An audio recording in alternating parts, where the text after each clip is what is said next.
Why is the Alaska summit a game changer for India? I'll tell you what happened. There are moments when the world moves in slow motion. Then there are moments when everything explodes in an instant. The Alaska summit was one of those explosive moments. It wasn't just another boring meeting between world leaders. It wasn't another fake handshake photo opportunity. This was the moment India stopped playing by other people's rules and started crushing the game with its own unstoppable playbook. Let me break this down for you. For decades, India sat in the back row of global politics. Sure, it was growing. Sure, it was getting stronger. But when the big powers talked, India listened quietly. When decisions were made, India adapted silently. That's how it worked for years. The old India would nod politely, smile weakly, and go along with whatever the superpowers decided. But that weak version of India died a brutal death in Alaska. Here's what you need to understand. The Alaska summit wasn't supposed to be about India at all. America called the meeting to crush China with pressure. China showed up ready to destroy American demands. Both sides thought they knew exactly how this would play out. America would threaten aggressively. China would resist fiercely. The world would pick sides desperately. Simple, right? Dead wrong, completely wrong. India walked into that freezing room and shattered the entire game. Not by shouting loudly, not by making empty threats, but by doing something neither America nor China expected. Something powerful, something shocking. India said no, not to one side, not to the other side. India said no to the whole ridiculous idea that the world only has room for two superpowers. Think about how absolutely powerful that is when everyone expects you to choose Team A or Team B and you create Team C instead. That's when everything shifts violently. That's when the old rules stop working completely. That's when new rules get written in stone. You want to understand what really happened in that cold Alaska room? Let me paint the brutal picture. The Americans came in arrogant and confident. They thought they could corner India like a trapped animal, make India choose between staying friends with Russia or staying friends with America, force India into an impossible position. They thought India would crack under massive pressure. They thought India would break completely. They thought wrong, dead wrong. The Chinese came in ready to fight viciously. They thought they could pull India to their side permanently, show India that America can't be trusted ever, get India to join the anti-American camp completely, convince India that the future belonged to the East. They thought wrong too, massively wrong. Instead, India did something absolutely brilliant, something devastating. India stood up tall and said, "We're not choosing sides because we don't have to. We're not your ally or your enemy. We're India. We make our own powerful choices. We decide our own unstoppable path. Deal with it or get crushed trying." And boy, did that change everything instantly. See, here's what most people completely miss about real power. True power isn't about having the biggest army or the most money. Real power isn't about threatening people into submission. Genuine power is about not needing anyone else's permission to be yourself. That's what India showed brutally in Alaska. India didn't need America's approval desperately. India didn't need China's blessing pathetically. India just needed to be India, powerfully, confidently, unstoppably. The moment that happened, the whole world shifted violently. Suddenly, it wasn't just America versus China anymore. Suddenly, there was a dangerous third player in the game, a player that couldn't be bullied easily, a player that couldn't be bought cheaply, a player that was strong enough to stand alone against anyone. Let me tell you something brutal about respect. You can't ask for it politely. You can't beg for it desperately. You have to take it forcefully. You have to demand it powerfully. And that's exactly what India did in Alaska. India took the respect it deserved ruthlessly, not through violence, not through empty threats, but through pure, unshakable, devastating confidence. The Americans learned something shocking that day. They learned they wouldn't treat India like a weak junior partner anymore. They learned India had grown into something powerful, something dangerous to ignore. The Chinese learned something brutal too. They learned they couldn't treat India like a helpless pushover anymore. They learned India could bite back viciously. And India learned the most important lesson of all. India learned it was ready to be a crushing superpower. But here's where it gets really explosive. Alaska wasn't just about those three massive countries. Every other nation in the world was watching carefully. Every small country that had been pushed around brutally by the big powers, every medium-sized country that had been ignored completely, they all saw what India did powerfully, and they realized something huge, something game-changing. If India can stand up fearlessly to both America and China, maybe we can too. If India can say no aggressively to the superpowers, maybe we don't have to say yes pathetically all the time either. That's how one explosive moment changes the entire world order permanently. Think about it like this brutal reality. For decades, the world worked like a vicious school playground. America was the biggest kid who made all the rules violently. China was the other big kid who wanted to make different rules aggressively. Everyone else just tried to stay out of trouble desperately. But in Alaska, India became the dangerous third big kid, the one who said, we're making our own powerful rules now. Deal with it or get destroyed. And when you have three big kids instead of two, everything changes dramatically. No one can control the playground anymore completely. No one can boss everyone else around easily. Everyone has to negotiate carefully. Everyone has to compromise painfully. Everyone has to show respect forcefully. That's what makes Alaska a complete game changer. It broke the two-player game that had controlled the world brutally for so long. It created a three-player game where India holds the deciding vote powerfully. Let me give you some crushing examples of how this plays out. When America wants to pass something in international organizations, they need India's support desperately. When China wants to block something, they need India on their side completely.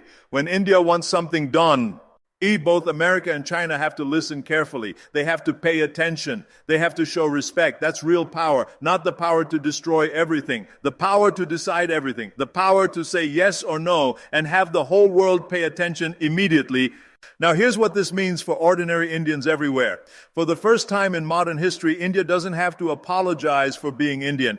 India doesn't have to copy Western ways desperately or Eastern ways blindly. India can be proud of being exactly what it is, powerfully Indian, confidently Indian, unstoppably Indian. When your country commands respect on the world stage, that respect flows down to you automatically. When other nations take India seriously, they take Indians seriously too. When India's voice matters in global decisions, your voice matters more in your own life. That's how power works. That's how respect spreads.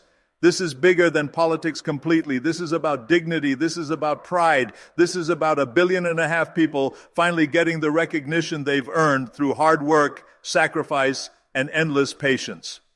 But let's talk about what happened immediately after Alaska, because that's where you really see the game-changing effects exploding everywhere.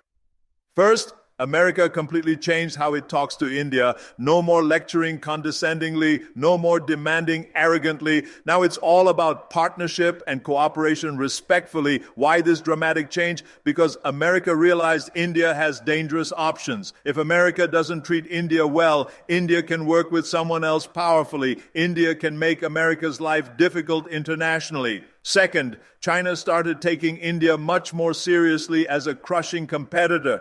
Before Alaska, China saw India as a minor regional rival. After Alaska, China realized India is a major global rival, a dangerous one that could disrupt Chinese plans completely. That changes everything about how these two giants interact violently. Third, smaller nations started looking to India for powerful leadership. Countries in Southeast Asia, Africa, Latin America, they started asking desperately, what does India think about this issue? How would India handle this problem brilliantly?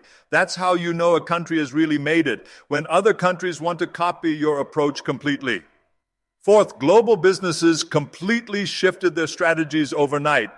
Before Alaska, companies saw India as a big market to sell stuff to. After Alaska, they see India as a major power that can help them or hurt them worldwide. That brings massive investment, that brings quality jobs, that brings cutting-edge technology. Fifth, international media changed its tone about India dramatically. No more talking about India like it's still figuring things out desperately. Now they write about India like it's already figured things out completely and everyone else needs to catch up quickly. These aren't small changes. These are fundamental shifts in how the world works completely. And it all traces back to that explosive moment in Alaska when India refused to be treated like anything less than an equal powerfully. Here's what I find most amazing about all this. India didn't have to fire a single shot. India didn't have to threaten anyone violently. India didn't have to make enemies unnecessarily. India just had to stand firm on its principles powerfully. That's how you know it was the right move completely. When you can change everything without breaking anything, that's real strength. That's genuine power. Let me explain why timing was absolutely everything. The world was ready for this dramatic change. America was tired of carrying all the responsibility for global leadership alone. China was making everyone nervous with its rapid rise aggressively. Smaller countries were frustrated with being ignored completely. The world needed a third option desperately. India became that powerful option brilliantly. If India had tried this 10 years ago, it wouldn't have worked completely. India wasn't strong enough yet economically. India wasn't confident enough yet politically. If India waits 10 years to try this, it might be too late completely. Someone else might fill that role powerfully. But Alaska happened at exactly the right moment perfectly. When India was strong enough to stand up and the world was ready to listen carefully. That's what we call perfect timing. And perfect timing plus perfect execution equals game-changing results completely. Now let's talk about what this means going forward powerfully, because Alaska wasn't the end of the story. It was the explosive beginning of something much bigger. From now on, every major global decision will involve India directly. Climate change policies, India gets a powerful say. Trade agreements, India gets a crushing say. Security arrangements, India gets a deciding say. That's what happens when you become a tier 1 global power. You don't just react to what others decide weakly. You help decide what gets decided powerfully. This creates incredible opportunities for India everywhere. In technology, India can set standards instead of following them blindly. In trade, India can demand fair deals instead of accepting whatever is offered weakly. In diplomacy, India can broker solutions instead of just supporting other people's solutions pathetically. But with great power comes great responsibility heavily. India now has to think about global problems, not just Indian problems. India has to consider how its actions affect everyone, not just Indians. India has to be a leader powerfully, not just a player weakly. The good news is India is ready for this massive responsibility. India has always believed in fairness strongly. India has always supported peaceful solutions consistently. India has always respected other nations' sovereignty completely. These values make India a natural leader in a multipolar world perfectly. Here's what makes India different from other superpowers completely. America often uses its power to control others forcefully. China often uses its power to intimidate others aggressively. But India uses its power to balance others carefully. India doesn't want to rule the world completely. India wants to help the world work better for everyone. That's why Alaska was so critically important. It showed the world that superpower doesn't have to mean super controlling. It can mean super responsible. It can mean super fair. It can mean super helpful to everyone. And that's exactly the kind of superpower the world needs desperately right now. The ripple effects of Alaska continue spreading powerfully. Regional powers are rethinking their strategies completely. International organizations are restructuring their approaches. Global businesses are rewriting their playbooks entirely. Why? Because when a nation like India changes its position dramatically, everything else has to adjust accordingly. Look at how military alliances are shifting. Countries that used to automatically side with America are now considering India's position carefully. Countries that were moving toward China are now thinking twice about ignoring India completely. That's the power of balance. That's the strength of being the third option. Economic partnerships are changing too. Trade routes that ignored India are now going through India.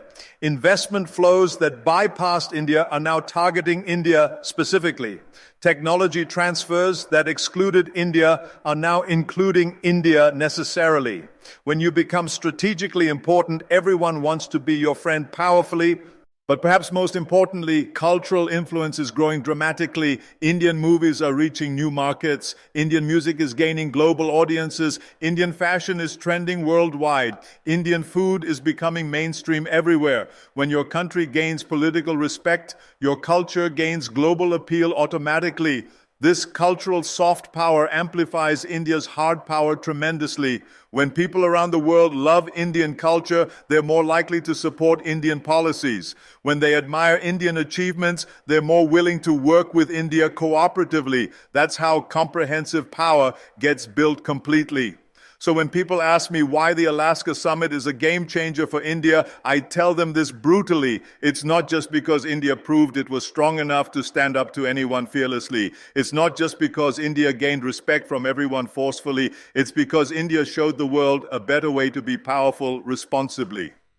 Power that doesn't threaten needlessly. Power that doesn't dominate completely. Power that balances and stabilizes and helps everyone find solutions that work perfectly. That's the India that emerged from Alaska powerfully. That's the India that will shape the next century of global politics completely. That's the India that took a cold meeting in a distant place and turned it into the moment everything changed forever.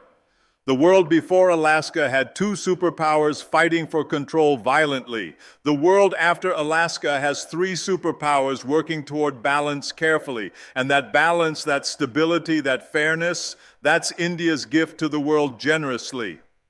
Alaska didn't just change the game for India. Alaska changed the game for everyone completely. And we're all better off because of India's courage to stand up and be counted powerfully when it mattered most,